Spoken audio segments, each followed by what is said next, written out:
Sejam bem-vindos, psiconautas! Este é o seu novo canal no YouTube.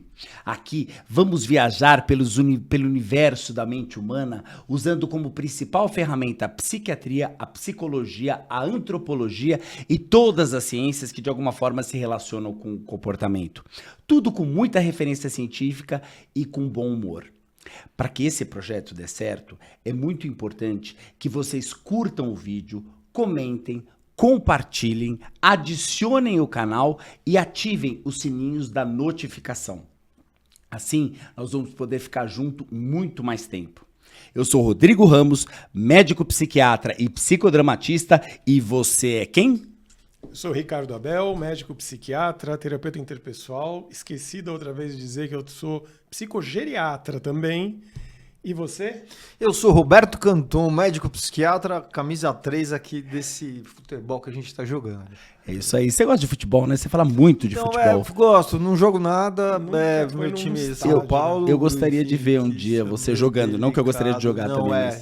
Sim, a gente pode marcar uma Ótimo, pelada. ótimo. Bom, mas de qualquer forma, vamos começar hoje ao caso de hoje.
Pois é, esse é um caso altamente misterioso. Você sabe que eu me apaixonei por esse caso? Eu tenho uma irmã que ela sempre fazia um jogo entre a família. Ela pegava um caso famoso e pedia pra gente desvendar o que aconteceu. Eu sempre perdia todos. Até que veio o caso da Elisa Lam. Quando eu vi o caso da Elisa Lam, eu falei, aqui é psiquiatria, aqui eu domino. E aí eu venci com louvor, foi fantástico. Agora, o que é interessante nesse caso, né? Você veja que é uma moça que foi viajar para o oeste dos Estados Unidos em 2013, né? Ela estava lá curtindo, foi para San Diego, tudo. De repente ela saiu em Los Angeles, no Hotel Cecil, ela se comunicava direto nas redes sociais, tudo.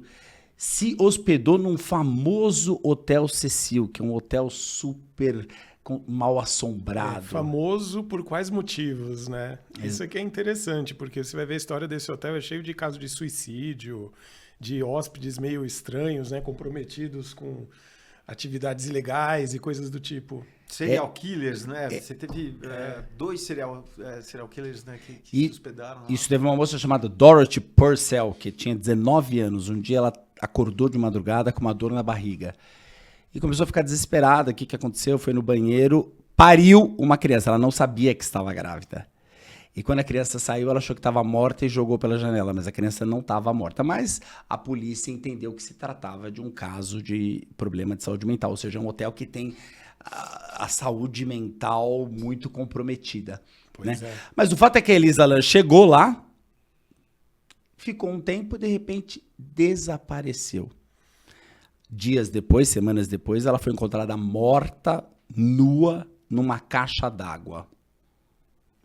Todo mundo, o caso ficou muito famoso, como se fosse uma coisa espiritual e mística. Ricardo Abel, o que você acha do caso Elisa Lam? Pois é, ali no vídeo, né, mostra ela naquela cena no elevador, ela faz gestos estranhos, ela sai do elevador, entra de novo, olha para um lado, olha para o outro. É muito estranho, né? A impressão que dá é que ela se sente ameaçada de alguma maneira, né? E assim, fazendo uma leitura psiquiátrica desse ponto, realmente a gente pode supor que ela tinha sensação de perseguição, de fato, né? Agora, exatamente nós não conseguimos saber o que passava ali na cabeça dela. Algumas referências, né, da história clínica dela apontam que ela sofria de uma doença chamada transtorno bipolar do humor ou transtorno afetivo bipolar e tal, que poderia justificar o fato dessas alterações de comportamento dela, dela talvez não estar se tratando adequadamente. Será que foi isso? É uma possibilidade. Mas depois eu vou dar a palavra para vocês, mas eu tenho uma cisma com essa hipótese de diagnóstico dela. Eu, pessoalmente. Eu acho que pode ser alguma coisa um pouco diferente. Vamos ver. O que vocês acham? Roberto Canton. É sabido, pelo menos que a gente tem, né, de informações, que ela fazia tratamento, moradora do Canadá, né, quando vai fazer essa viagem para a costa oeste dos Estados Unidos. E eu levanto algumas questões, como já até havia partilhado antes, um pouco da gente pensar sobre essa situação, de quando você viaja para qualquer país, né, que não é sua cultura, que, enfim, não tem só uma outra língua, mas tem outros costumes, outras apresentações, a gente fica um tom um pouco mais estressado, vamos dizer assim, né, ou antenado, né? Eu até... certas vezes, quando você vai viajar para um país, pode até ser em outro estado, mas em outro país isso fica muito mais claro, né? Assim, você vai passar por determinados lugares, você não sabe se aquele lugar ele é ou não um lugar perigoso, né? Que você não deveria estar. Então, assim, essas leituras de ambiente que a gente faz com muito mais rapidez, né? Quando a gente está dentro do nosso ambiente cultural, quando a gente muda desse ambiente, isso acaba voltando dando um tônus mais de estresse, né? Então, alguns adoecimentos eles já podem se potencializar diante dessa situação, né? Uhum. Então, na história da Elisa Lam, assim, algo que talvez ela já estivesse um pouco adoecida quando começa a viajar. Então, indo para um outro país, apesar da mesma língua, mas com costumes diferentes, né? Com uma cultura diferente, isso poderia trazer um impacto maior nesse adoecimento dela, né? E pensando também no ambiente, não só no país, né, que ela vai fazer a viagem, mas especificamente sobre esse lugar, né? Porque aí ela vai para um local que de fato é um local mais estressor, né? Assim, será que ela já não escolheu esse hotel por alguma questão, já que não estava bem, enfim, ou poderia... A primeira postagem do hotel, ela tá empolgadíssima, tá adorando a suntuosidade, porque é um hotel bonito em alguns pontos, mas os corredores são mais feios, os quartos são ruins, são mal cuidados, etc. Um hotel que caiu numa decadência, né? Sim. E ela teve essa empolgação com o lugar, eu não sei esse detalhe. Teve, ela publicou, a primeira publicação, quando ela chega no Hotel Cecil, dizendo que ela está extremamente empolgada. Tá. Agora, o que me chama a atenção, que eu acho interessante a gente olhar, é lógico que puxa para a questão mística, né? Sempre que a gente não consegue explicar alguma coisa, a hipótese mística é uma das primeiras a ser aventada. Mas se a gente olha o vídeo, né, principalmente da forma como ela se comporta, a gente vê uma desorganização do comportamento. Porque ela entra no elevador, ela aperta vários botões ao mesmo tempo, depois a gente consegue descobrir que o principal botão que ela apertava era o botão que mantinha a porta aberta. Depois ela sai do elevador e começa a fazer uma movimentação estranha na mão, né? Isso mostra pra gente que o comportamento dela tem uma desorganização, né? E leva a gente a pensar que ela estaria, o que a gente chama psiquiatricamente de uma paciente psicótica, seria uma pessoa psicótica, ou seja, ela está fora da realidade. Alguma coisa aconteceu na cabeça dela que fez com que ela perdesse as referências da realidade. Logo depois, a gente vê que ela também tem uma ampliação da movimentação, né? Os movimentos dela são amplos. Tem um grande pensador da psiquiatria, que é Karl Jaspers, ele dizia sobre o espaço, né? Sobre a dilatação do espaço, a forma como ele questionava muito a forma como a pessoa usa o espaço. Então, a pessoa que usa muito o espaço, ela tende a estar um pouco mais eufórica, um pouco mais alegre. Uma pessoa que usa menos o espaço, ela tende a estar mais deprimida. E aí, a gente vê que ela faz a movimentação, ela abre o braço, ela entra, ela sai, ela vai para lá e volta, etc.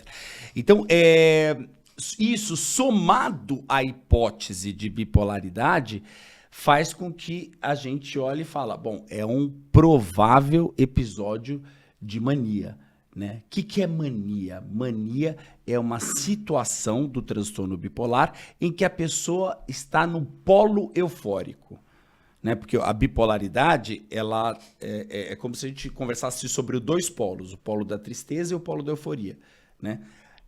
A mania, a pessoa... Não é mania, porque a gente tem a mania de dizer, porque ele tem mania de lavar a mão, mania, é outra coisa. É um estado de euforia intenso, né? Então, euforia, não necessariamente que a pessoa está feliz demais, ela pode estar irritada, ela está com o humor alterado, né? Até que...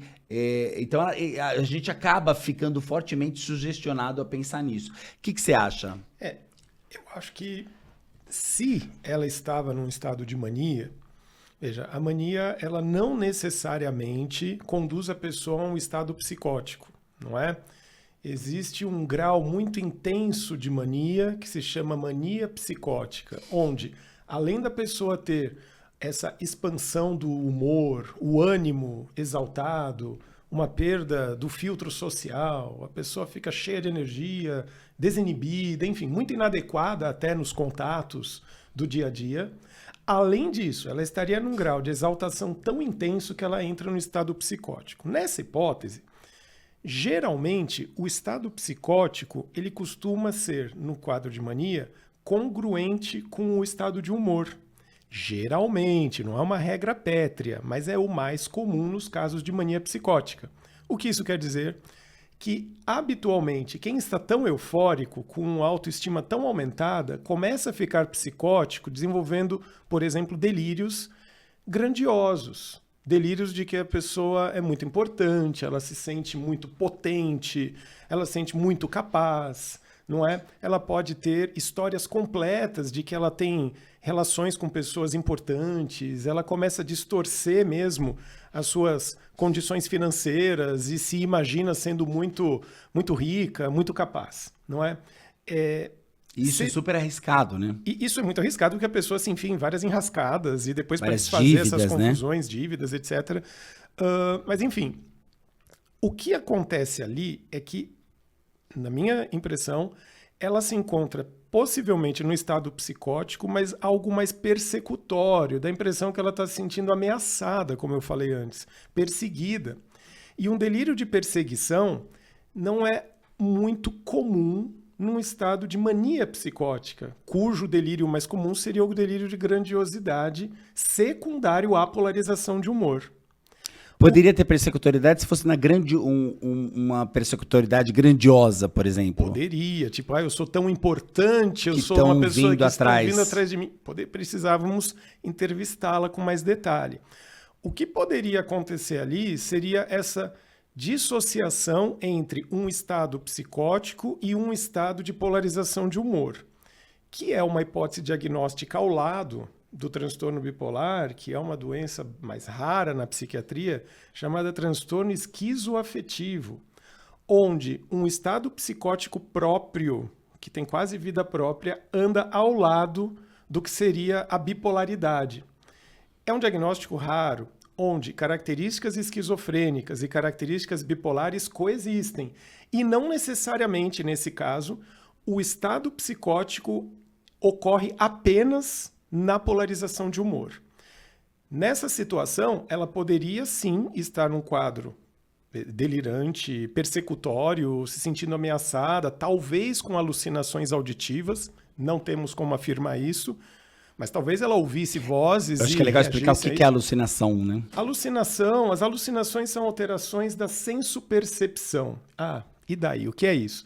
Sensopercepção você pode entender como os órgãos dos sentidos: visão, audição, tato, paladar e olfato.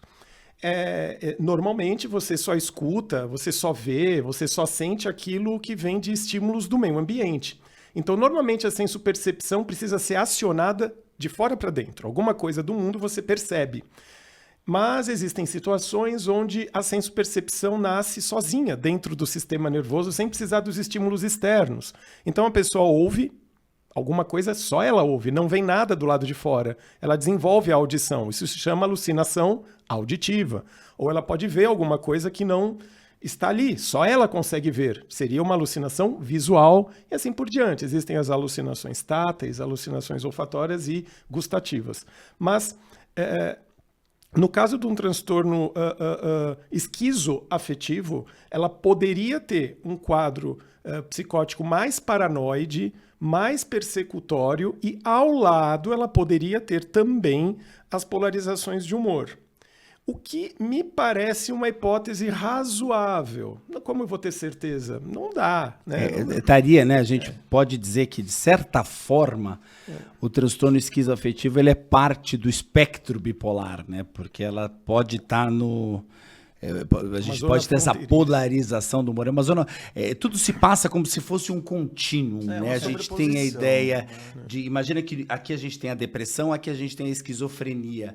E teria uma decadência do funcionamento cerebral em que a gente passa pela bipolaridade, depois passa para o transtorno esquizoafetivo, até que chega na esquizofrenia, que seria a doença psicótica mais grave, né? Eu acho, assim, até pelo que a gente tem de história, né, ver um pouco do processo dela, ela estava como espectadora em um determinado programa de televisão, onde ela também é colocada para fora, né, pelos seguranças, devido à apresentação mais inadequada de estar falando, enfim... E a situação recorrente dessa descrição de um humor que tem uma elação, né? Que então vai realmente para um humor mais eufórico, né? Por estar mais expansiva. Então tem até a própria recepção do hotel descreve também uma situação onde ela chegou lá muito falante, muito expansiva. Inicialmente ela ia para um quarto compartilhado, foi para o quarto compartilhado, estava lá, mas as amigas do quarto falaram que ela estava muito inadequada. E que por isso ela foi colocada num quarto isolado. Então você vê que teve algumas situações que apontam. E tem um outro dado muito interessante, que logo antes de desaparecer, ela foi numa livraria. E a atendente da livraria falou: nossa, mas ela era muito extrovertida, muito alegre, conversou com todo mundo. Quer dizer, o bipolar e mania... ou esquizoafetivo, que também está mais polarizado para mania, ele fica mais social, ele perde a vergonha, ele perde ele vai e se solta de um jeito, às vezes, impressionante, né? Sim.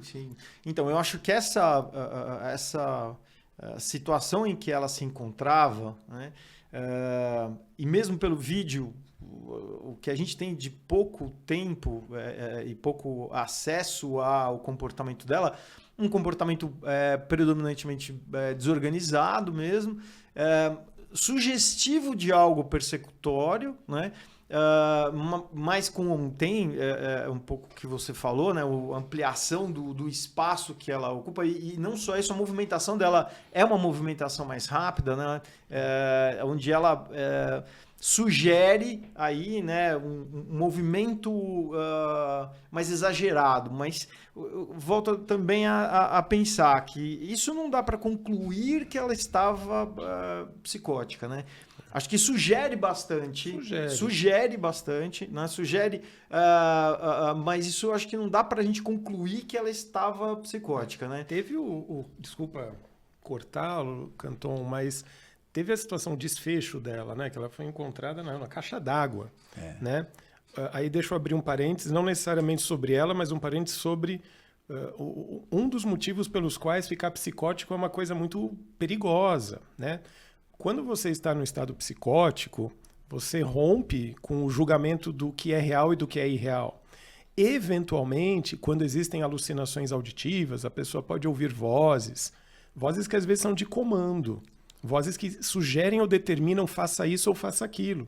E a pessoa acaba cedendo, ela embarca naquilo, e existe uma lógica distorcida na cabeça dela, onde aquele comportamento vai ter uma finalidade maior, que às vezes só ela entende, né, que só ela compreende, porque ela está numa lógica própria e não uma lógica compartilhada de todo mundo, mas naquela lógica interna, eu vou entrar nessa caixa d'água, né? Agora, uma pessoa apenas eufórica, com humor apenas, ela poderia entrar? Poderia também. Olha, uma piscina.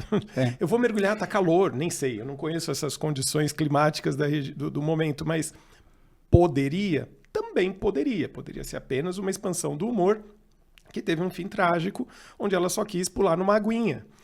Ou ela pode ter cedido a um comando por vozes, né, psicóticas. Enfim. É como se tivesse, né, algum Deus dizendo para ela, pula nessa água. Porque o quadro psicótico é isso, né? A pessoa sai completamente da realidade e vivencia a experiência bizarra, né? Que é o que você falou, né? Ninguém consegue acompanhar. Quem está nesse quadro não tem esse filtro, essa noção crítica daquilo ser absurdo ou de ser uma deformação da realidade. Esse processo sequestra tanto a pessoa para uma realidade paralela que para ela aquilo é tão verdadeiro quanto para vocês aí é verdadeira a telinha por onde você está nos vendo.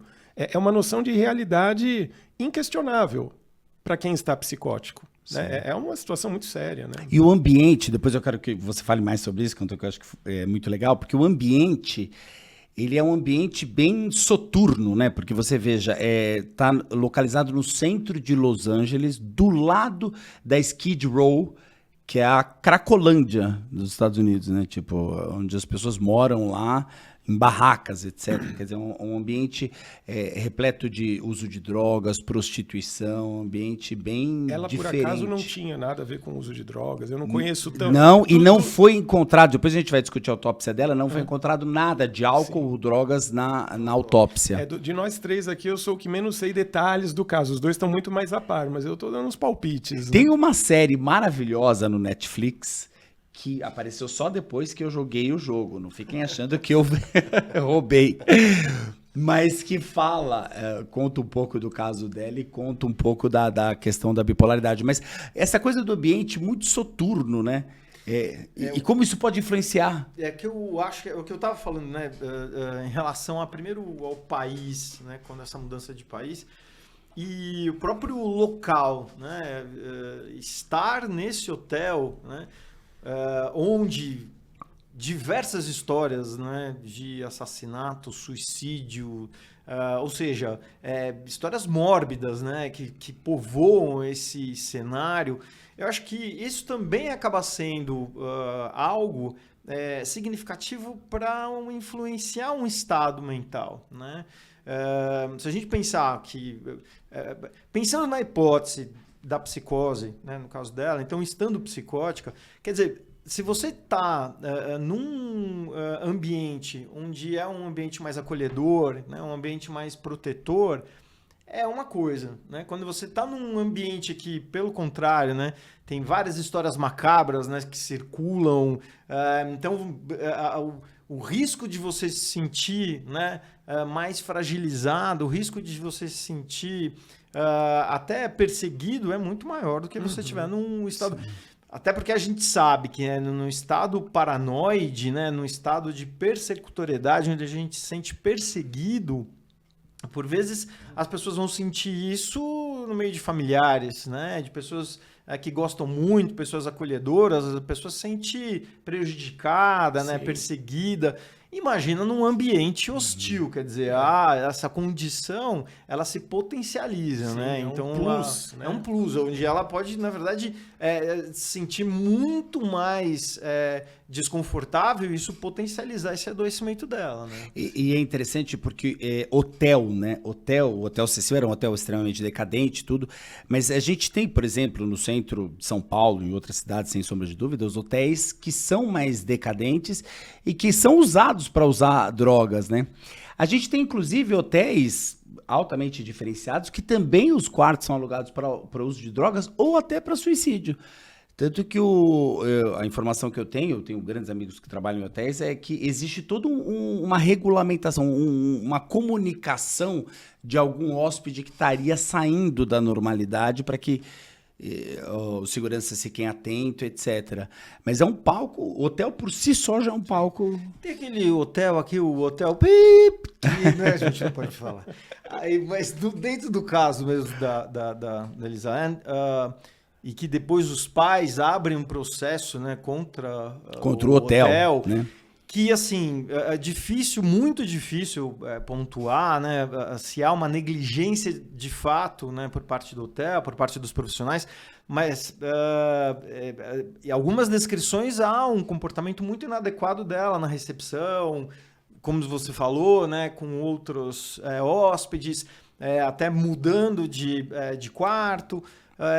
Será que um pouco mais, e até acho que traz à tona uma outra discussão, né? Quanto mais se falar de saúde mental, quanto mais a gente poder discutir essas alterações de comportamento, as pessoas possam também, né, identificar com mais facilidade uma possibilidade de intervenção, né? Uhum. Que nem no caso dela, quer dizer, poderia ter sido chamado algum agente de saúde, né? Que para conversar com ela, o período dela de permanência no hotel é um período razoavelmente extenso, né? Praticamente então, um mês. Exatamente. Então poderia, né, desde o início da percepção de uma alteração de comportamento, será que, né, não se poderia ter algum agente de saúde a ser acionado para fazer um approach, né, fazer tentar de alguma forma entender o que estava acontecendo com ela? Isso também acho que fica uma questão a ser pensada. Porque né? isso pressupõe que se ela chegou num ponto tão extremo de alteração do comportamento, ela foi caminhando nessa direção. E ninguém chega de uma hora para outra. Né? Ela não dorme bem e acorda naquele estado. Não é assim, né? Esse processo vai se instalando. E ela deve ter andado ali pelo hotel, frequentado e etc. E ela devia estar já dando sinais, eu imagino, né? Mas isso é curioso, né? Porque levanta uma discussão até que ponto o estabelecimento é responsável pela pessoa, né? Não, acho que não é uma responsabilidade diretiva ou como obrigatoriedade, mas só imaginando como um recurso extra, sem nenhum peso de obrigação para eles, mas perceber que uma pessoa está com um comportamento esquisito, eles não têm que fazer hipóteses diagnósticas nem nada, mas essa pessoa está diferente, né? Enfim, mas não tem nenhuma obrigação do estabelecimento. Sim, né? E o hotel ele tinha uma fama ruim, né? Tem até uma passagem da série da Netflix que um casal fez um pacote para viajar para Los Angeles, estava super feliz, foram para lá e foram ver o hotel, era o Cecil, eles não tinham ideia. E aí eles perguntavam na rua, onde é que é o Hotel Cecil? Todo mundo olhava horrorizado, tipo, como assim eles estão perguntando desse hotel? Então, isso foi praticamente coincidente com a época da Elisa Lam. Só que antes disso acontecer, né? Agora, isso traz pra gente também uma discussão muito importante sobre o bipolar, ou o transtorno afetivo, mas trazendo um pouco a bipolaridade, porque popularmente as pessoas entendem a bipolaridade como é aquela pessoa que às vezes está feliz, às vezes está triste, né? Fala um pouquinho sobre isso, Ricardo. Olha, existe uma tendência, as pessoas vão ouvindo os nomes dos transtornos psiquiátricos e elas vão tentando aplicar isso no dia a dia, às vezes de maneira muito inadequada. Isso vale para depressão, que as pessoas às vezes estão meio tristinhas e falam, como estou deprimido. Em língua portuguesa não é nem errado o conceito, né? Mas é que como a palavra depressão é aplicada também para denominar uma doença em psiquiatria, os médicos, quando falam a palavra depressão, quer dizer um quadro clínico bem amplo, bem complexo, e não só estou triste ou aborrecido. O transtorno bipolar vai por aí também. As pessoas falam, nossa, como eu sou bipolar. Eu já ouvi esse tipo de coisa. Muitas vezes. Ele é bipolar. Meu marido é bipolar. Isso a minha mulher fala muitas vezes. Querendo dizer o quê? Querendo dizer que às vezes a pessoa está alegre, às vezes ela está triste, às vezes ela fica muito irritada e às vezes não. Então, às vezes eu só respondo, olha, isso não quer dizer que você tem transtorno bipolar, só quer dizer que você é um ser humano, que você reage às coisas, né? Claro, pessoas diferentes têm seus temperamentos diferentes, algumas podem ser mais pacienciosas do que outras, algumas podem ser mais irritáveis do que outras, tem interferência do momento da vida que a pessoa está passando, então se ela está numa fase lotada de dívidas e com pressão no trabalho, ela pode ficar com um pavio mais curto, ficar mais irritada, mais nervosa. Enfim, existem várias variações emocionais que são totalmente saudáveis, totalmente naturais. No transtorno bipolar, não. Não é estar bem de manhã e à tarde desanimado que significa ser bipolar. Na regra, existe o nome bipolar faz referência, como o Rodrigo falou, a 2 polos de uma doença que afeta o humor. O humor aqui a gente está falando no sentido psicopatológico da coisa. Existe o humor chamado depressivo e o humor chamado eufórico ou maníaco, tá? Ou hipertímico, enfim, tem vários nomes, e que estas fases de humor se alternam ao longo do tempo. Então, a pessoa pode passar semanas, meses num determinado estado de humor eufórico, por exemplo. Alguém aí está pensando, ficar eufórico é muito bom. Eu quero ficar eufórico. Aliás, juntando isso, podia falar um pouquinho mais sobre o humor. O que é o humor do ponto de vista psicopatológico? Eu concluo isso, assim, ficar eufórico é muito bom. Então, dentro de até certos parâmetros assim do dia a dia, como claro, as pessoas usam o termo euforia num sentido que não é esse a que eu me refiro. Quando o psiquiatra fala em euforia, a gente está falando de uma hiperexcitação emocional, comportamental, onde a pessoa se sente com uma energia tão aumentada que ela não se contém. Não é algo compatível com o dia a dia do trabalho, com o render nos estudos. Não é compatível. A pessoa transborda essa excitação, não é? O pensamento dela fica muito acelerado numa situação dessas. E a gente percebe isso porque ela não para de falar, ela fala rápido.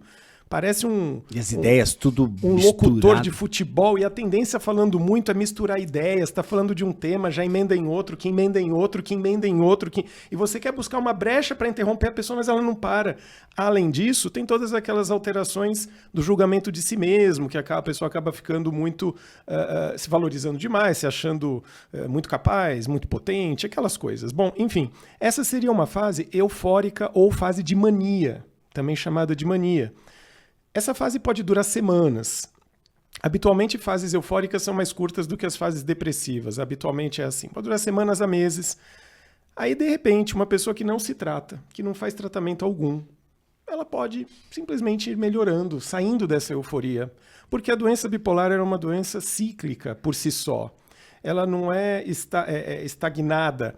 A pessoa fica eufórica por tempos, onde ela pode se expor, ela pode ter problemas no trabalho, na vida pessoal. E ela vai melhorando, vai saindo, até que ela fica num patamar de, vamos dizer, entre aspas, normalidade, que é o chamado humor eutímico. Depois eu vou falar do humor. O Rodrigo fala do humor, ele explica bem. Aí, depois ela começa a sair dessa fase de humor eutímico, ou normal, e ela pode começar ficando desanimada, triste, sem energia, sem vontade das coisas, angustiada, mas sem que necessariamente haja motivos justos para tanto. E ela vai se afundando, com autoestima baixa, com vontade de se prostrar, de se isolar, imaginando que a vida perdeu o sentido e o valor. Isso é uma fase de depressão. E a pessoa pode ficar em depressão por meses.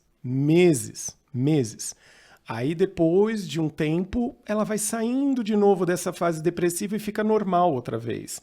E assim como um pêndulo de um relógio, a pessoa que tem o transtorno bipolar de fato vai oscilando o humor dela de uma ponta para outra. Só que não necessariamente dessa maneira tão organizada. A pessoa pode ter uma fase de euforia, depois ela normaliza. Depois ela pode ter outra fase de euforia e normaliza. Depois uma de depressão, 3 de depressão seguidas, depois uma de mania, depois outra de depressão, e assim vai vendo essas alternâncias, não é? o transtorno bipolar é isso. É uma questão da saúde mental que leva a pessoa a uma variação emocional do humor. Aí o Rodrigo vai dar uma pincelada, ou o Roberto também, sobre o assunto humor, e na qual a pessoa fica disfuncionalmente polarizada por tempos. Mas há tratamento para isso. Depois a gente vai entrar nisso. Né? Interessantíssimo isso que você falou. E um dado, né? Um dos primeiros nomes do transtorno bipolar foi lunático. As pessoas mudavam de acordo com as fases da lua, ou seja, a coisa é completamente cíclica. Depois, obviamente, a gente foi melhorando a nossa capacidade de avaliação clínica e o nome foi se ajustando mais. É interessante que às vezes a gente usa termos psiquiátricos que popularmente não quer dizer a mesma coisa, né? Humor pra gente, quando a gente fala sobre humor, como é que tá o humor dele, quando o psiquiatra ou o psicólogo falam isso, nós estamos falando de um estado emocional que vai contaminar, vai de alguma forma organizar todo o funcionamento da pessoa. Então ela pode estar num humor triste ou no humor alegre. Isso nós estamos falando de humor, né? É lógico que na psiquiatria, como a gente não gosta dos nomes simples, a gente dá nomes mais complexos, né? A pessoa estaria hipotímica se fosse triste ou hipertímica se fosse na euforia, né? Então o humor é mais ou menos isso, né? Mas nós temos vários, a alucinação que foi citado, o afeto, que é mais ou menos o clima que isso envolve, né? Então, de certa forma, o humor é mais ou menos isso. E o transtorno bipolar é uma doença de humor. Passando a palavra para você, fala as fases do transtorno bipolar, acho que é super importante. Ou as fases, não, eu digo os tipos de transtorno bipolar. Tá, eu vou só até pegar um gancho primeiro na sua fala, né? Que depois o transtorno bipolar, mais recentemente, passou a ser chamado de maníaco depressivo, né? Então, depois do lunático, maníaco depressivo. Maníaco depressivo, que de alguma forma depois chamado de psicose maníaco depressiva e que de alguma maneira não contemplava todas as apresentações que o transtorno afetivo bipolar de fato tem, né? Então, assim, a gente tem basicamente 2 tipos de transtorno afetivo bipolar, né? O transtorno afetivo bipolar do tipo 1, ou onde classicamente a gente tem, né, os quadros de euforia e de depressão, e o tipo 2, onde a gente tem os quadros de hipomania e depressão. Hipomania, eu ia abordar a hipomania. Pode continuar. Pode continuar, pode abordar a hipomania. Não, que a hipomania é um estado de euforia, só que um pouco mais leve. A pessoa não necessariamente fica completamente disfuncional. A gente não consegue de cara perceber, né? Difícil. Pode ter um estranhamento, você pode falar, mas tá um pouco esquisito. O pensamento está um pouquinho acelerado, mas é uma coisa que a pessoa consegue ir para o trabalho, diferente da mania, que a pessoa fica muito, todo mundo olha para ela e já percebe.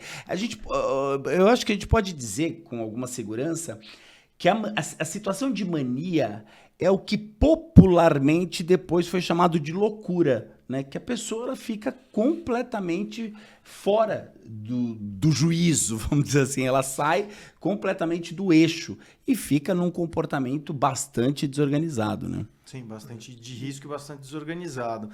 Eu queria voltar só em relação à bipolaridade, né? Esse termo que eu acho que assim, como vocês são mais novos do que eu em formação, né? Acho que você é o nosso avô. Eu tenho o quê? Uns 2 anos, né? Enfim, eu tenho 20 anos de formado, vocês têm 18, então 19. Então, assim... 15. O que a gente teve foi uma popularização maior, né, da psiquiatria de um tempo para cá. A bipolaridade, que é um termo que começou a ser utilizado muito frequentemente, você é bipolar, outro é bipolar e tal, que eu acho que tem as duas questões. Um lado ruim, obviamente, né, da gente ver uma certa desqualificação, né, no termo. Uma banalização. Uma banalização. Uhum. Do outro, de certa forma, também existe a possibilidade de ampliar as pessoas, o conhecimento, inicialmente, né, com contato com o termo, né? O que eu sempre falo para os meus pacientes é que quando eu faço o diagnóstico, eu falo, olha, você tem um transtorno afetivo bipolar, eu não estou colocando um rótulo em você, né? Eu estou simplesmente falando que você tem um quadro de humor que ele não só vai, né, para o polo depressivo, né? Você vai também, e que isso eu acho que é extremamente relevante, o quanto que o portador do transtorno afetivo bipolar, por vezes ele demora para ter o diagnóstico, né, ao longo da vida. Então ele passa por alguns psiquiatras por vezes, né? E que você só pega alguns eventos eufóricos se você fizer uma minuciosa anamnese, né? Senão passa às vezes batido. Sim. Assim, são histórias porque um período pequeno da pessoa mais empolgada, fazendo muita coisa, pode passar despercebido como um episódio eufórico, ou também você também não pode hipervalorizar que, de repente, aquele episódio, o cara passou na faculdade e tá enfim, feliz, ganhou um carro zero, né, tá namorando aquela mulher que ele gostaria, que ficou a vida inteira apaixonado. Ou seja, esse estado, né, de excitação por uma dada situação, ela não pode ser também ser absoluta no entendimento da doença, né, da síndrome. Então, a gente precisa caracterizar bem, e de fato é que no olhar retrospectivo, na anamnese, às vezes a gente não tem essa acurácia, né? A gente não tem essa capacidade tão grande, tão fina de fazer o diagnóstico. Né? E o grande desafio é, né? Porque assim, se o paciente é bipolar e ele chega em mania, a gente consegue dizer, bom, acabou, é bipolar. Eu brinco, até o padeiro faz, né? Até o padeiro faz. O duro é quando ele vem com depressão, porque existem a depressão, vamos dizer um termo não tão técnico, mas existe a depressão unipolar e existe a depressão bipolar. Que faz parte do transtorno bipolar. Que faz parte do transtorno bipolar. Então, se a pessoa chega com uma depressão bipolar, ela vai apresentar os mesmos sintomas que uma pessoa com depressão unipolar. Então, o psiquiatra ele tem que estar muito atento para fazer esse diagnóstico. E por que isso é fundamental, né? Daqui a pouco a gente fala de tratamento, mas porque o tratamento é completamente diferente. Se você pegar um transtorno depressivo unipolar e tratar do jeito como se ele fosse bipolar, não vai dar certo. Se você pegar o paciente bipolar e tratar com antidepressivos, como medicações desse tipo, vai piorar. Então, o grande desafio é como é que você pega um paciente que está deprimido, o primeiro episódio dele que é depressão, e fala, esse paciente é bipolar. Né? Tentaram fazer, né, alguns critérios. Será que o tipo depressivo daquela pessoa sinaliza de alguma maneira que aquela é uma depressão bipolar, diferente da depressão unipolar? Mas esses critérios nunca foram suficientemente precisos, sólidos, nunca. Né? Que falavam muito é se a pessoa teve uma adolescência, uma juventude eufórica aqui no sentido mais natural, né? Uma pessoa bem extrovertida, conversa com todo mundo. Porra louca. Se essa pessoa deprime, esta depressão pode ser bipolar, mas isso não é absoluto. Né?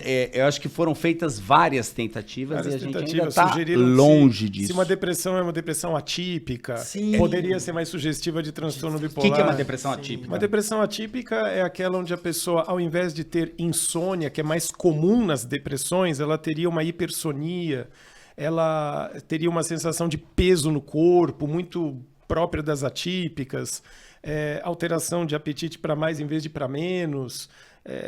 Mas, no fundo, o cenário depressivo geral está lá. Da anedonia. Anedonia. A tristeza, E essa questão é muito difícil, né? Você poder pegar um quadro depressivo e precisamente pressupor se aquela depressão é um quadro depressivo, ponto, ou se faz parte de um quadro bipolar, né? Eu vejo muitos médicos começarem a considerar que qualquer depressão já é bipolar. Mas isso é um problema, né? Então, e aí eu acho só uma outra coisa. Quantos nós já não tivemos pacientes, que também é um tipo do transtorno afetivo bipolar, né? Mas que eu falei, mas que quantos nós não já tivemos pacientes que iniciaram quadro depressivo, aí ele se apresenta, às vezes, com o primeiro episódio depressivo, ou o segundo, né? Na sua frente, aí você medica com antidepressivo, aí ele entra num quadro eufórico. Né? Exato. Aliás, isso cai naquilo... embora a classificação oficial é como o Canton falou, por transtorno bipolar tipo 1 ou 2, existem alguns autores aí que sugerem o tipo 3, Sim. pelo menos o 3, que seria o que hoje ele é mais falado como hipersensibilidade a antidepressivos.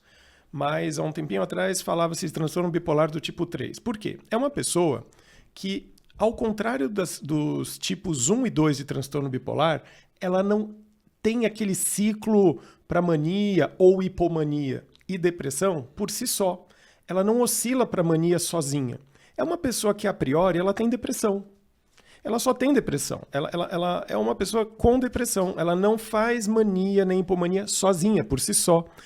Mas aí, ok, essa pessoa vai tomar um medicamento para tratar a depressão e somente sob o efeito do antidepressivo, aí ela fica eufórica.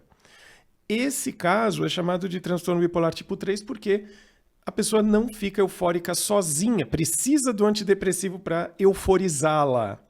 E eu quero destacar, isso só acontece com pessoas que têm esse pezinho na bipolaridade. Né? Uma pessoa que tem depressão maior comum, ela pode tomar as doses adequadas do antidepressivo que o médico achar que tem que ajustar. Ela não fica eufórica. Antidepressivo não é euforizante. Se a pessoa fica eufórica, vamos abrir os olhos, porque ela pode ter uma propensão bipolar. Né? E uma coisa importante também é que não precisa ficar desesperado, pessoal, no sentido de tomou antidepressivo, quer dizer e você é bipolar, quer dizer que amanhã você vai acordar em mania. Não é. Vai vir alguns sinais que o psiquiatra vai estar atento. A gente, quando prescreve antidepressivo, a gente já sabe que a gente tem que ficar muito atento. Um dos grandes sinais é a insônia, né?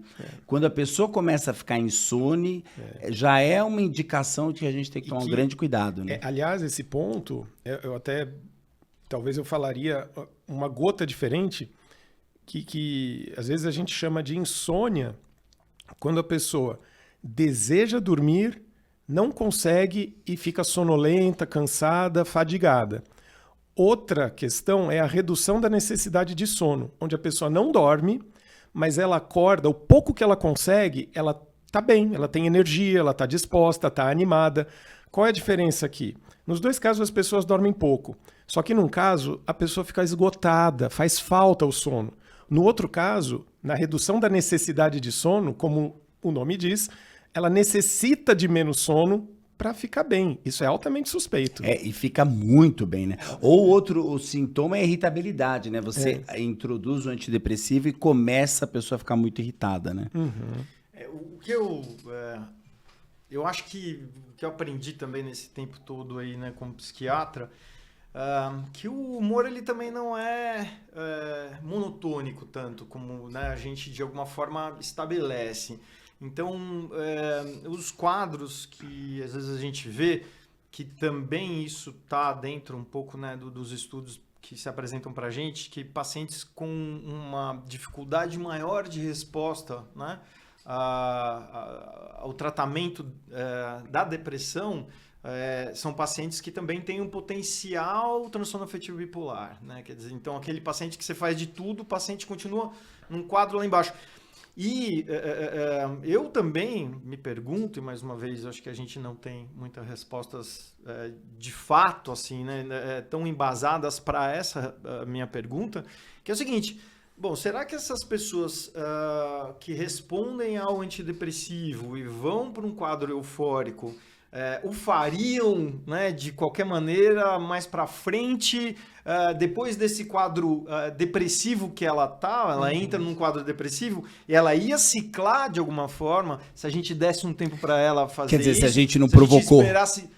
Exatamente, então que não se foi não provocado pelo antidepressivo, né? E pode ter sido a antecipação de um ciclo. É interessante isso, que a gente começa a pensar o quanto o antidepressivo pode, em alguns casos, ser desencadeante do transtorno bipolar. É mais ou menos isso que você está dizendo. Não, eu estou falando até o inverso disso, né? Eu estou falando que ele pode, às vezes, antecipar um ciclo eufórico que a pessoa que viria. Que já viria, com certeza. Você está tratando aquele quadro depressivo, então naquela fase, e que aí você introduz o antidepressivo. Só que você introduzindo o antidepressivo é como se você antecipasse um ciclo eufórico, né, naquele paciente. Só um entre aspas aqui, que eu acho que bastante importante, que assim, primeiro, antidepressivo não é para dar felicidade, né? Exatamente. Se antidepressivo estiver dando felicidade, alguma coisa está errada. Né? Só se você ganhou na loteria, aí pode Como ser. eu digo, antidepressivo é antidepressivo, ele não é exatamente. pró-alegria. Exatamente. São conceitos diferentes. É interessante porque alguns antidepressivos ficaram com a fama de pílula da felicidade, né? Isso o não Prozac, existe. O foi capa Prozac, da quando Veja, surgiu... a pílula da felicidade. A pílula da felicidade, porque realmente o Prozac, quando surgiu, foi revolucionário, mas ele não é a pílula da felicidade, isso não existe, né? A gente discute muito o que é felicidade, como deixar o cérebro... Não descobrimos ainda, se descobrirem, quem descobrir vai ficar milionário. Eu acho que a gente pode investir nisso, né? Pensando. Aliás, na década de 80, né, a Pfizer, que teve aí o seu auge... Você né, vai dizer que o Viagra é a pílula da felicidade. Olha só onde vai década a de 80, cabeça... as duas, né, medicações que mais venderam no mundo, mas foram o Prozac, né, e foi o Viagra. E hoje é o Rivotril. Olha que Rivotril. coisa. Que um dia a gente vai ter que falar sobre isso, né? Sobre eles, os benzodiazepínicos. Mas agora, só um adendo aí, né, falando por que às vezes o paciente que tem transtorno bipolar, ele procura o médico quando está em depressão. Porque estar na fase eufórica é subjetivamente gostoso. Eu digo para os pacientes, sem medo de errar, que da medicina toda, de todas as áreas médicas que nós analisamos as doenças, os distúrbios da normalidade, em qualquer situação que a gente considera doença, existe algum grau de sofrimento ou desconforto. Isso vale para unha encravada, isso vale para gastrite, isso vale para um broncoespasmo por asma, eu que sou asmático sei bem. Agora, a exceção de uma situação que a pessoa está adoecida, que ela está num estado patológico, mas a sensação subjetiva é melhor do que estar no normal, é a mania, ou hipomania também, né? E numa situação dessas, você vai no médico por quê? Você nunca esteve tão bem, você nunca esteve com tanta energia, com tanta disposição. Tanto que o comum é que a pessoa, nessa situação eufórica, é trazida ao médico com familiares, com o cônjuge, alguém leva, normalmente. Né? É interessante que a pessoa não se percebe doente de forma alguma. Na depressão ela percebe, mas na mania não. Tem um termo que a gente usa também, dos termos que a gente adora, a nosognosia. Você não percebe que você está doente. E o paciente em mania está nessa situação. Tanto que o paciente em mania, principalmente mania psicótica, ele precisa ser internado. Ele tem que estar até que ele fique bem, porque ele está colocando a vida dele como um todo em risco, né? Então ele precisa ser internado, mas ele vai ficar contra a internação. Porque ele está eufórico, ele está se sentindo feliz, ele está sendo sacaneado pela família. A família tem que estar ciente que isso é uma coisa usual, isso acontece, que ela pode ficar tranquila, que quando ele recobrar a consciência e o parâmetro normal mental, ele vai entender a internação dele, ele vai entender o que aconteceu. Até porque é uma coisa comum de se ver, o paciente que estava numa fase de mania por algum tempo, atuando sobre a realidade, estando em mania, ele se endivida, ele pode adquirir doenças sexualmente transmissíveis, porque uma das características também da euforia é o que a gente chama de hipersexualidade, ou aumento da libido também, a pessoa fica, né, se expondo sexualmente, ou ela fala coisas que não falaria no trabalho, então às vezes ela perde o trabalho, aumenta dívidas, pega uma doença sexual, engravida, enfim, situações muito complicadas podem acontecer e de difícil resolução. Né? Então é um quadro que merece toda a atenção o quanto antes, né? A mania tem que ser tratada. Tem uma cena do filme Mr. Jones, um filme maravilhoso, antigo, mas muito bom, que o paciente, o Richard Gere, ele tem bipolaridade, ele entra em mania. E aí ele vai assistir um concerto. E aí ele fica encantado com aquela música, ele fica tão encantado que ele levanta, vai indo no palco, vai lá, tira o maestro do lugar e começa ele a fazer a gesticulação, né? E é isso que acontece, entendeu? A pessoa perde completamente o parâmetro. Né? Exatamente. Agora, o caso Elisa Lam não acabou ainda. Não, a gente porque o que acontece, né? O que aconteceu depois? Ela desapareceu. Ninguém sabia onde ela estava, onde é que ela está, o que aconteceu. A família ficou muito preocupada porque ela não mandava mais recados. Então, o que foi feito? A família começou a procurar, a polícia de Los Angeles começou a procurar, todo mundo começou a procurar ela. E foram fazer uma coisa que eu acho incrível que os americanos fazem, pelo menos a gente vê isso nos filmes, mas eu acredito que seja verdade. Eles pegam as câmeras e assistem integralmente as 20 câmeras. Outro dia eu estava vendo uma série daquele atentado de Boston, que eles pegaram o celular de todo mundo que estava filmando e olharam cena por cena para ver se eles conseguiam pegar. Então eles fazem isso. E a partir dessa ideia, eles viram que a Elisa Lam nunca saiu do hotel. Quer dizer, ela desapareceu, mas não saiu do hotel. O que sugeria que ela poderia estar morta ali dentro. Ou abduzida. Exatamente. É uma hipótese. Os ETs, por exemplo, poderiam ter aparecido e levado ela. O assunto morreu, porque ninguém achava... O ET Bilu. O assunto morreu, porque ninguém achava ela, né? A polícia foi diminuindo, o interesse foi diminuindo, a polícia começou a investir menos, e eis que o pessoal começa a tomar água do hotel.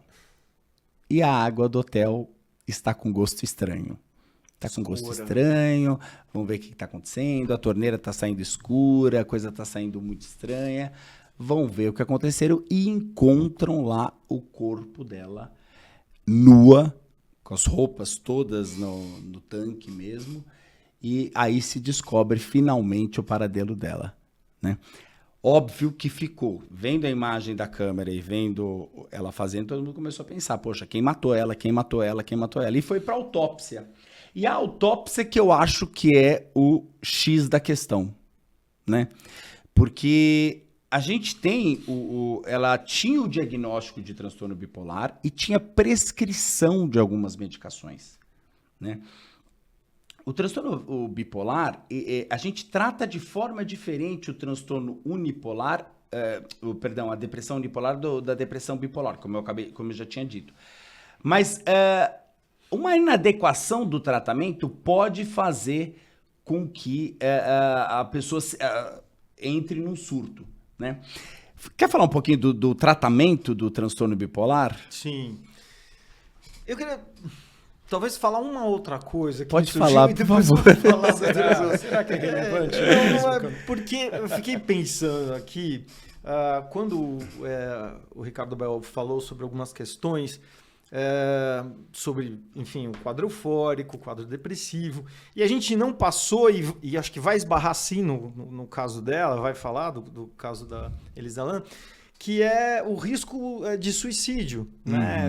De quem tem o transtorno afetivo bipolar. Quer dizer, essa fase eufórica, né? Porque às vezes pode até parecer que a gente está falando que a fase eufórica, ok, se sente bem. Não, mas essas oscilações trazem muito sofrimento, né, para o indivíduo. Até a gente tem taxas de suicídio, de transtorno afetivo bipolar, que, né, que sobrepõe-se na depressão, né? E que por vezes, e aí que eu acho que vem o caso da Elisa Lam, do transtorno misto, né? Do episódio misto que o paciente pode fazer, e que o episódio misto também acaba tendo ainda um risco maior, né, de suicídio. E aí, talvez explicasse essa apresentação dela. Explica, né? um pouco o que é o transtorno misto. Então, é quando você tem sintomas de depressão, bem grosseiramente, como você tem sintomas de depressão e eufóricos concomitantes, né? Grosseiramente, mas a apresentação psicopatológica é um pouco mais complexa do que isso, né?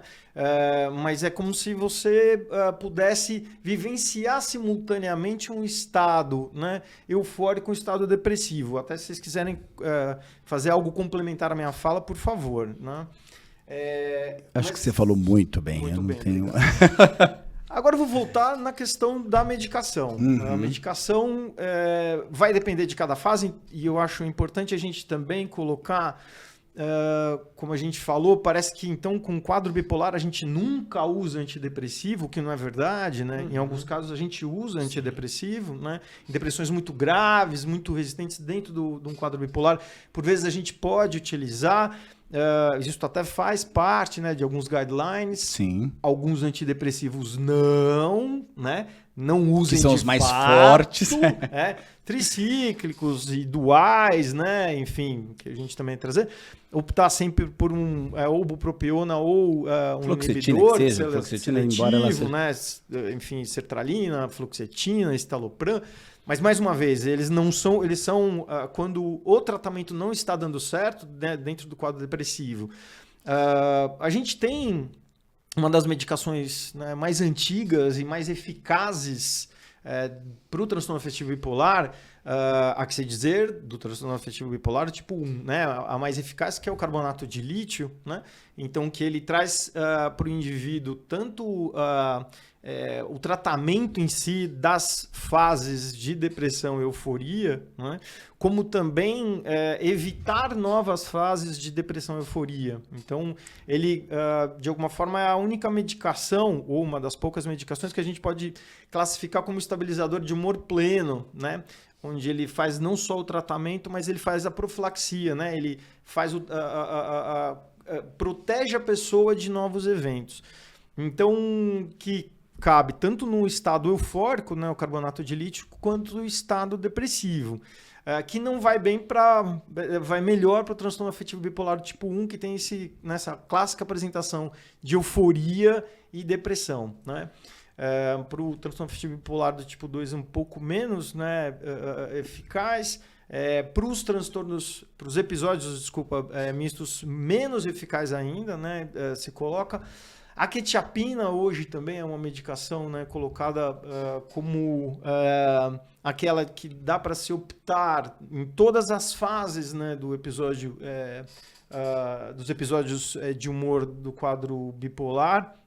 Tanto também alguns já postulam como preventiva a novos episódios. Então é uma medicação dentro da psiquiatria que é bastante... utilizada, coringa, ela está virando um grande coringa para várias coisas. Eu só acho que a indústria farmacêutica ela tá ruim porque ela não criou a quetiapina em gotas. Eu acho que ela seria revolucionária. Não, melhor ainda se for injetável. Injetável, né, de depósito. Porque a gente seguraria muitas situações de insônia, né? Com certeza. Agora, aproveitando essa pausa, assim... Saibam que existe toda uma família de medicamentos chamados estabilizadores de humor. Sim. Assim como existe uma família de medicamentos chamados antidepressivos, existem aqueles com função estabilizadora do humor. O carbonato de lítio que o Canton mencionou é o padrão ouro, até hoje antigo, e ainda dos mais eficazes estabilizadores de humor. Não o único, né? Existem outros também que ele está falando. Você ia comentar mais? Não, então, até que eu esqueci de nomeá-los, né? Primeiro, a categoria de estabilizadores de humor, o tratamento. Então, com os estabilizadores de humor, alguns... antipsicóticos, né, como a própria quetiapina, então colocada como um antipsicótico, mas também a gente sabe que a quetiapina, para uma função antipsicótica, ela precisa de doses altíssimas altas, e que não vale a pena, altas, né, muitas vezes. Muitas vezes não vale a pena, mas assim, são doses altas, que não são as doses habitualmente usadas, né, para o transtorno afetivo bipolar. Mas são, acho que classificaria essas duas medicações, claro que tem mais... diversas outras, acho que a gente ficaria aqui falando dos estabilizadores de humor, também teria um programa específico, né? Um episódio específico para os estabilizadores de humor. Mas aí, doutor Roberto, a pessoa toma um estabilizador de humor e cura do transtorno bipolar? Não, infelizmente não, doutor Ricardo Abel. Você sabe que da mesma forma que a gente, quando toma uma medicação para pressão, né, estabiliza a pressão, não quer dizer que a gente curou a hipertensão, né?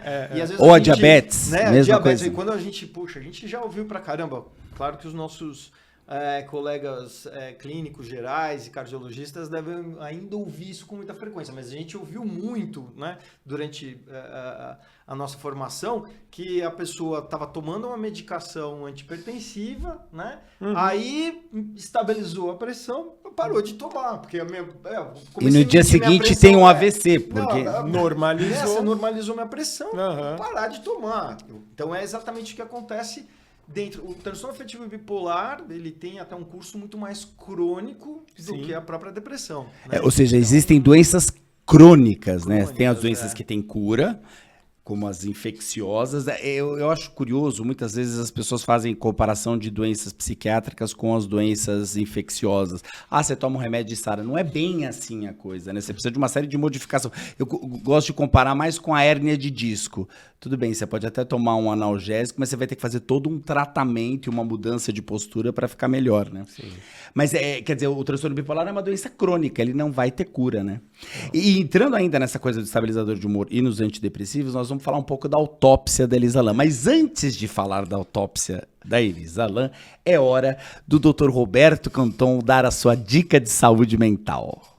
Bom, a minha dica de saúde mental está relacionada à nossa saúde física.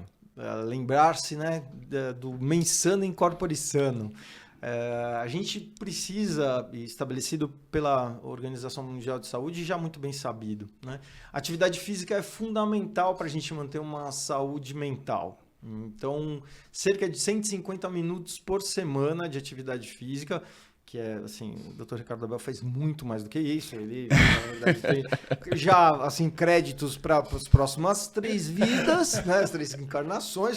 Mas, ou seja, caso, nós não... ele não vai ter problema mental, né? Embora ele tenha um pouco, a gente olhando para ele, a gente percebe... Boa. Eu não sei se é boa a saúde mental dele. É muito boa. Aí, então, assim, a gente precisa realizar atividade física. Eu sempre falo também que a atividade física, por vezes, é muito difícil de iniciar. A gente estando deprimido, então, ainda mais, mas começa saindo na porta de casa, dando a volta no quarteirão, né, indo comprar pão na padaria perto de casa, pegar o cachorro, se não tiver cachorro, pega o cachorro do vizinho e leva a passear. Então, tentar... subir e descer a escada no prédio. Descer a escada sempre. Então, sim, algumas tentativas para conseguir atingir o objetivo de 150 minutos de atividade física moderada por semana, né? Que é aquela atividade onde você vai não conseguir falar todo o tempo. Então, como se você estivesse andando, atividade física moderada é aquela que você não vai conseguir falar a todo momento, mas que você vai conseguir conversar um pouco, tá? Então, fica a dica de atividade física para a nossa saúde mental. Agora, vamos entrar na autópsia. Vai ser interessante a gente ver aqui na tela alguns elementos, né, da autópsia. Por exemplo, a gente consegue perceber claramente que ela não tinha álcool no corpo, né? Você vê que o etanol não existe. A gente também não tem outras drogas, cocaína, maconha, ela não tem o consumo dessas substâncias. O que foi encontrado, tem um antidepressivo chamado bupropiona, que está lá. A bupropiona não foi encontrada, mas os metabólitos da bupropiona foram encontrados. A quetiapina, ela também teve prescrito, mas não foi encontrado vestígio no sangue. O que foi encontrado foi a venlafaxina, ou seja, a Elisa Lam estava tomando apenas bupropiona e venlafaxina. E ela também tinha prescrição de quetiapina e a prescrição de lamotrigina, que são estabilizadores de humor. E detalhe, a bupropiona e venlafaxina são antidepressivos. Exatamente. Então, a gente tem uma paciente bipolar aqui, né, que estava tomando a medicação de um jeito não tão preconizado pela medicina, nem pelo médico dela, né? Ela estava tomando os antidepressivos e não os estabilizadores de humor. Na verdade, né, isso é uma contraindicação. O paciente sabidamente bipolar, veja bem, tomar apenas antidepressivo. O antidepressivo para o bipolar deve entrar sempre em parceria com o estabilizador de humor, quando necessário. Tenta-se tratar o paciente bipolar só com estabilizadores de humor, no momento onde ele já está estabilizado, nem eufórico, nem deprimido, mas alguns casos, eles estão num momento tão deprimido que o estabilizador de humor que seja, qualquer um deles, não tem força ou potência suficiente para resgatar a pessoa da depressão. Nesses casos, o paciente toma um estabilizador de humor em conjunto com o antidepressivo. Não é? Tentando sempre o antidepressivo na menor dose necessária, sempre com muita cautela. existem algumas regrinhas, né? A gente sempre vai preferir antidepressivos com menos mecanismos de ação diferentes, né? Então aqueles com mecanismos um pouco mais direcionados ou específicos, como o inibidor da recaptura de serotonina. Bom, outro dia a gente fala de farmacologia, se alguém quiser saber, mas existem formas de usar antidepressivo de forma bem segura para o paciente bipolar, que sempre tem que ter estabilizador em conjunto. E o caso dela não tinha. Foi o que né? aconteceu. A quetiapina seria um estabilizador de humor, ela não estava usando, aparentemente, e a lamotrigina é outro estabilizador que ela também não estava usando. Ou seja, ela é uma paciente que potencialmente era bipolar, tomando apenas antidepressivo. E o que acontece nesse caso? Geralmente o paciente vai saindo da depressão e fica eufórico, ou pode entrar num estado misto, como disse o Dr. Roberto. Agora, cá para nós, né? Uma paciente que deve ter tido uma apresentação da bipolaridade muito depressiva, né? Porque se a gente vê, ela tem a prescrição, o médico foi lá e prescreveu bupropiona, venlafaxina, lamotrigina. E a quetiapina seria a única que é mais... mas que também mas você vê que não tem, ela não tem o lítio, então, mas ou que outros. Ainda bem que a prescrição, né, não é aqui de alguém, né? Que é de lá do Canadá, e dá pra gente falar, mas não sei que vai chegar até a gente. Se vocês, o meu doutor do Canadá, ouvissem, é ele, viu? É só ele. Só ele responde por ele. Porque assim, você pensar mesmo a apresentação de um quadro depressivo dentro de um quadro bipolar, venlafaxina já não é uma medicação indicada. Exatamente. Né? Não é indicada. E me incomoda um pouco... Até porque, assim, só tem a bupropiona, que tem uma indicação. A lamotrigina é indicada muito mais para quadros depressivos, quer dizer, ela vai bem para ajudar pro bipolar depressivo, pro né? bipolar depressivo, não pro bipolar, né, no estado eufórico. E 50 miligramas de quetiapina prescrito, quer dizer, que também é uma dose não muito é baixa. Uma dose muito baixa. Para quem não sabe, só fazendo um parâmetro de grandeza, quetiapina tem uma posologia muito extensa, pode ir de 25 miligramas até 800 por dia. E passando por tudo no meio, aí 100, 200, 300, 400.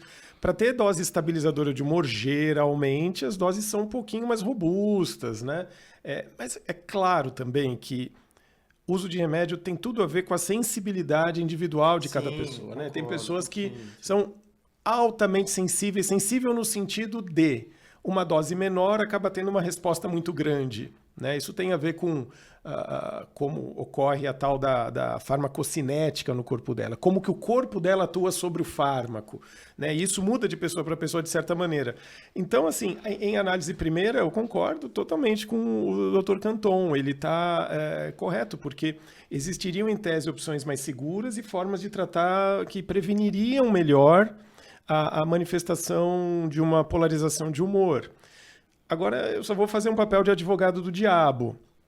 E se ela tomou esse remédio A, o remédio B, o remédio C, vomitou no primeiro, teve dor de cabeça no segundo, tontura no terceiro, diarreia no quarto, e o médico foi ficando encurralado, não pode dele, ele vai... Existem situações práticas, né, onde uma prescrição pode ficar um pouco estranha, porque você vai tentar num primeiro momento aquilo que é mais preconizado, mas existem as segundas e terceiras linhas de prescrição e às vezes a prescrição vai ficando muito particular para aquela pessoa. É porque sempre tudo tem um protocolo, né? A gente tem um protocolo, a gente tem um raciocínio clínico que é feito, mas às vezes o paciente vai ficando tão excêntrico que a gente não consegue encaixar o protocolo ali.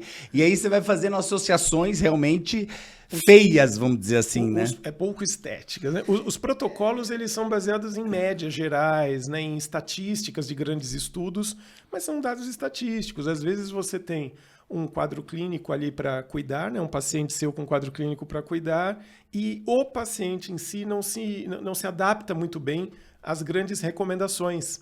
Mas existem plano B, plano C, existem formas de tratar estes pacientes também, né?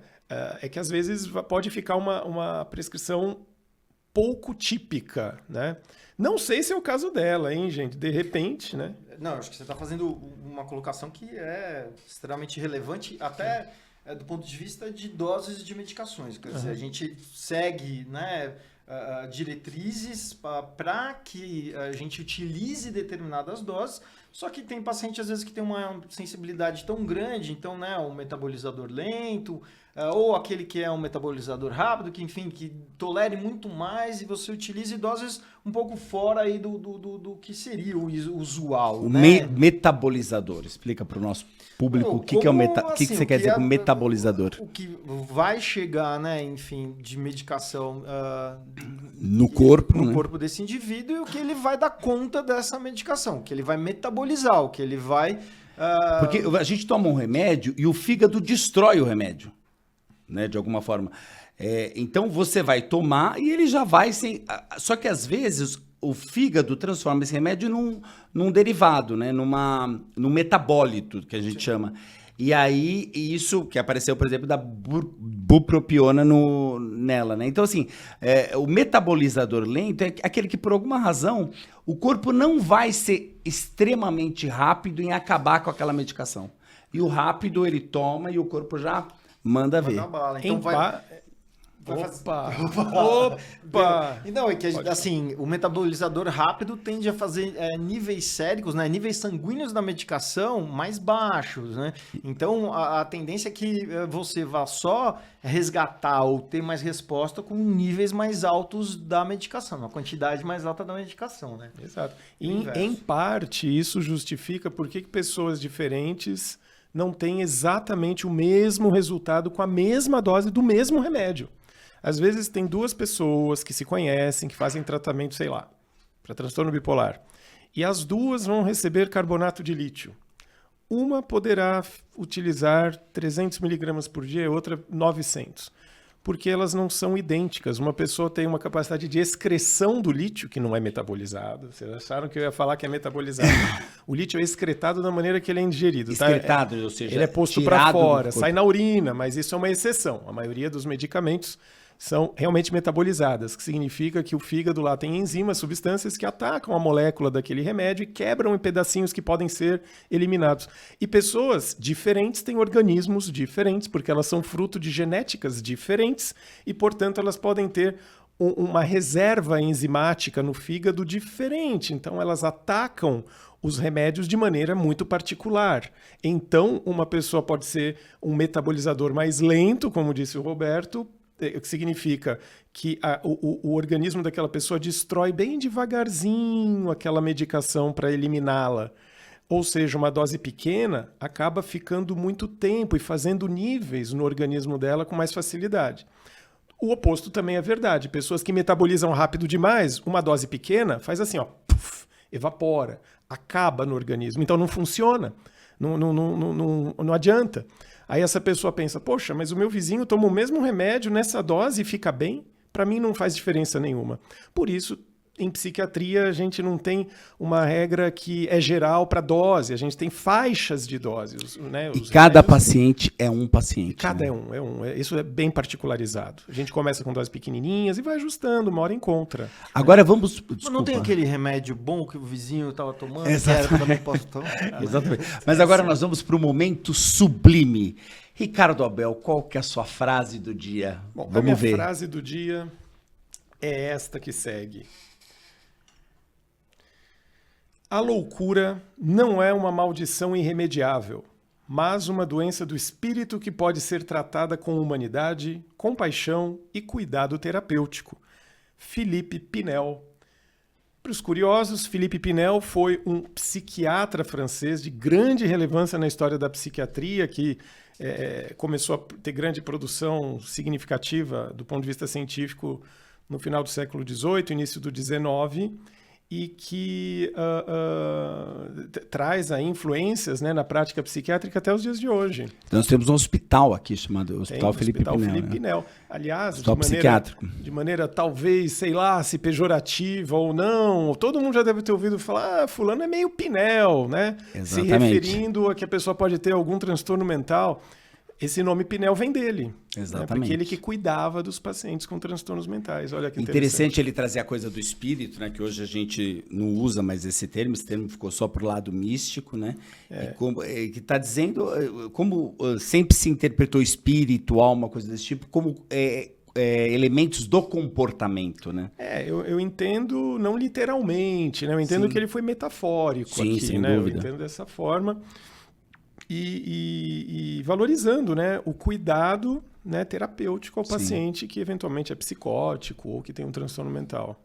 Agora, pessoal, o caso Elisa Lam é importante, totalmente curioso, e tá hoje no imaginário popular e deu pra gente a oportunidade de discutir detalhadamente o transtorno bipolar. Esse tema, obviamente, vai voltar várias vezes, porque é uma doença muito conhecida e que gera muitas curiosidades nas pessoas. Mas é muito importante que você mande pra gente também, no e-mail que vai estar abaixo, a sua história. Conta a sua história pra gente, que a gente vai dramatizar ela de alguma forma e discutir o caso. Discutir o diagnóstico, como é que se chegou nisso, discutir prováveis tratamentos, etc. Manda sua história aqui para o seu e-mail que a gente entra em contato, tá bom? Agora a gente pede novamente que você curta o vídeo, comente, compartilhe, deixe perguntas, adicione o canal e ative os sininhos das notificações. Ok?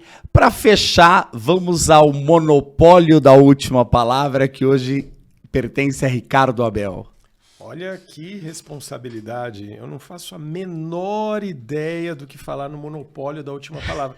Mas eu posso ser criativo, né? Eu posso pegar uma carona em tudo que a gente viu sobre o caso clínico e lembrar que os transtornos mentais, eles são como qualquer questão em saúde.